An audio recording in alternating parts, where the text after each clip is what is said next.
బీజేపీలో మళ్లీ కన్ఫ్యూజన్. రాష్ట్ర అధ్యక్షుడి ఎంపిక కోసమే ఏడాదికి పైగా సాగదీసిన కమలం పార్టీ ఇప్పుడు జూబ్లీహిల్స్ బైపోల్ క్యాండిడేట్ విషయంలోనూ తీవ్ర కసరత్తే చేస్తోందట. కొత్త పేర్లు, ఆశావాహుల ప్రయత్నాలతో బీజేపీ అభ్యర్థి ఎవరన్న దానిపై ఉత్కంఠ వీడడం లేదు. ముగ్గురు పేర్లు టికెట్ రేసులో ప్రముఖంగా వినిపిస్తున్నప్పటికీ ఆ ముగ్గురు వెనుక మరో ముగ్గురు కీలక నేతలుండటంతో జూబ్లీహిల్స్ అభ్యర్థి ఎంపిక మూడు ముక్కలాటగా నడుస్తోందట. ఇంతకీ బీజేపీ క్యాండిడేట్ రేసులో ఉన్నదెవరు?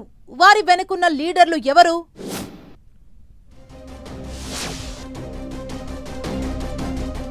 జూబ్లీహిల్స్ అభ్యర్థి ఎంపికపై బీజేపీలో మూడు ముక్కలాట.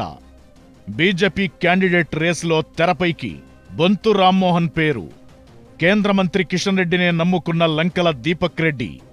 టికెట్ కోసం ఢిల్లీ స్థాయిలో లాబియింగ్ చేస్తున్న ఆకుల విజయ. టికెట్ రేసులో ముగ్గురు, వాళ్ల వెనుక మరో ముగ్గురు కీలక నేతలు. షెడ్యూల్ వచ్చేసింది. 2 రోజుల్లో నామినేషన్లు కూడా స్టార్ట్ కానున్నాయి. బీఆర్ఎస్ ఇప్పటికే అభ్యర్థిని ప్రకటించి ప్రచారంలో దూసుకెళుతోంది. కాంగ్రెస్ లేటెస్ట్ గా క్యాండిడేట్ ను అనౌన్స్ చేసి గ్రౌండ్లోకి దిగేందుకు అస్త్రాలను రెడీ చేసుకుంటోంది. మరో ప్రధాన రాజకీయ పార్టీ అయిన బీజేపీ మాత్రం ఇప్పటికీ జూబ్లీహిల్స్ అభ్యర్థిని ఇంకా ఖరారు చేయలేదు. బీజేపీలో ఎన్నికలేవైనా అభ్యర్థి ఎంపిక అనేది చివరి క్షణం వరకు ఉత్కంఠగానే ఉంటుంది. ఇప్పుడు కూడా అదే సీన్ కంటిన్యూ అవుతోంది. బీజేపీ రాష్ట్ర కార్యాలయంలో వరుస భేటీలు నిర్వహిస్తూ అభ్యర్థి ఎంపికపై కసరత్తు చేస్తున్నారు నేతలు. ఈ క్రమంలోనే ఆశావహులు ఎవరికి వారు ముమ్మర ప్రయత్నాలు చేస్తున్నారు. బీజేపీ అభ్యర్థిగా బొంతు రామ్మోహన్ పేరును నిజామాబాద్ ఎంపీ ధర్మపురి అరవింద్ ప్రతిపాదించారట. గతంలో బొంతు రామ్మోహన్ ఏబీవీపీలో పనిచేశారని, మొన్నటి వరకు కాంగ్రెస్ లో టికెట్ ఆశించి జూబ్లీహిల్స్ లో కూడా పనిచేశారని, ఆయనకు టికెట్ ఇస్తే పార్టీకి కలిసి వస్తాయని బీజేపీ రాష్ట్ర అధ్యక్షుడి ముందు అరవింద్ ప్రపోజల్ పెట్టారట. పార్టీ టికెట్ ఇస్తుందన్న భరోసా ఇస్తే రామ్మోహన్ పార్టీలోకొచ్చేందుకు రెడీగా ఉన్నారని అరవింద్ అంటున్నారట. జూబ్లీహిల్స్ ఉప ఎన్నికల్లో పార్టీ గెలవాలంటే బలమైన అభ్యర్థి ఉండాలని, సరైన అభ్యర్థిని ఎంపిక చేస్తేనే పార్టీ గెలుస్తుందని, రామ్మోహన్ అయితే బాగుంటుందని ఆయన సూచించారట. అయితే బీజేపీ అభ్యర్థిగా తన పేరు తెర మీదకు రావడం వెనుక తనకు ఎలాంటి సంబంధం లేదని బొంతు రామ్మోహన్ చెబుతున్నారు. అది వేరే విషయమైనా అరవింద్ బొంతు పేరును ప్రతిపాదించడం చర్చనీయాంశంగా మారింది. ఇక లంకల దీపక్ రెడ్డి కిషన్ రెడ్డిని నమ్ముకుని జూబ్లీహిల్స్ లో పని చేసుకుంటూ పోతున్నారట. జూబ్లీహిల్స్ నియోజకవర్గం సికింద్రాబాద్ పార్లమెంటు పరిధిలో ఉండడంతో కిషన్ రెడ్డి చెప్పిన వారికి టికెట్ ఇచ్చే అవకాశం ఉందంటున్నారు. దీంతో కిషన్ రెడ్డిపై భారం వేసి దీపక్ రెడ్డి గ్రౌండ్ వర్క్ చేసుకుంటున్నారట.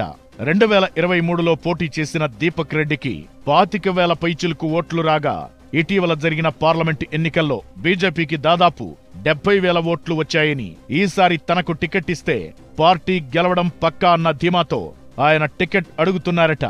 దీపక్ రెడ్డికి గతంలో టీడీపీలో కలిసి పనిచేసి ఇప్పుడు బీజేపీలో ఉన్న గరికపాటి రామ్మోహన్ రావు, అటు ఏపీ సీఎం చంద్రబాబు కూడా సపోర్ట్ చేస్తున్నట్లు టాక్ నడుస్తోంది. ఇక పార్టీ సీనియర్ నేత ఆకుల విజయ కూడా టికెట్ కోరుతున్నారు. అటు బీసీ, ఇటు మహిళా కార్డును ఉపయోగిస్తూ తనకు టికెట్ ఇవ్వాలని రిక్వెస్ట్ చేస్తున్నారు. రాష్ట్ర రాజకీయాలన్నీ బీసీల చుట్టే తిరుగుతున్నాయని, తనకు టికెట్ ఇస్తే పార్టీ బీసీలకు అవకాశమిచ్చిందని చెప్పుకునే వీలుంటుందని అంటున్నారట ఆకుల విజయ. మరోవైపు ఆమె భర్త రెడ్డి సామాజిక వర్గం కావడం కూడా కలిసి వస్తుందని లెక్కలు వేసుకుంటున్నారట. మరోవైపు లోకల్ నినాదాన్ని ఆమె తెరపైకి తెస్తున్నారు. గతంలో పార్టీ ఆదేశాలతో ఏకంగా కేసీఆర్, కేటీఆర్లపైనే పోటీ చేసిన విషయాన్ని కూడా ఆమె గుర్తు చేస్తున్నారు. అటు ఎంఆర్పీఎస్ వ్యవస్థాపక అధ్యక్షుడు మందకృష్ణ మాదిగా, ఢిల్లీలో బీజేపీ సంస్థాగత వ్యవహారాలు చూసే మరో నేత ఆకుల విజయకు టికెట్ దక్కేలా చక్రం తిప్పుతున్నారన్న ప్రచారం జరుగుతోంది. బొంతు రామ్మోహన్ కాంగ్రెస్ లోనే ఉన్నారు. టికెట్ ఇస్తామంటే ఆయన బీజేపీలోకి వస్తారని ఎంపీ అరవింద్ అంటున్నారట.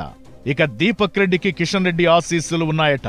ఆయన జూబ్లీహిల్స్ సీటు ఖాళీ అయినప్పటి నుంచి తెర వెనుక మంత్రాంగం నడుపుతున్నారట. ఇక ఆకుల విజయ బీసీ మహిళగా తనకు అవకాశమివ్వాలని కోరుతూ మందకృష్ణతో పాటు ఢిల్లీలోని పార్టీ సంస్థాగత వ్యవహారాలు చేసే నేత అండతో టికెట్ కోసం లాబియింగ్ చేస్తున్నారట. ఈ ముగ్గురిలో టికెట్ ఎవరికి దక్కబోతోంది, లేకపోతే మరో కొత్త నేతను తెర మీదకు తెస్తారా అనేది త్వరలోనే క్లారిటీ రానుంది.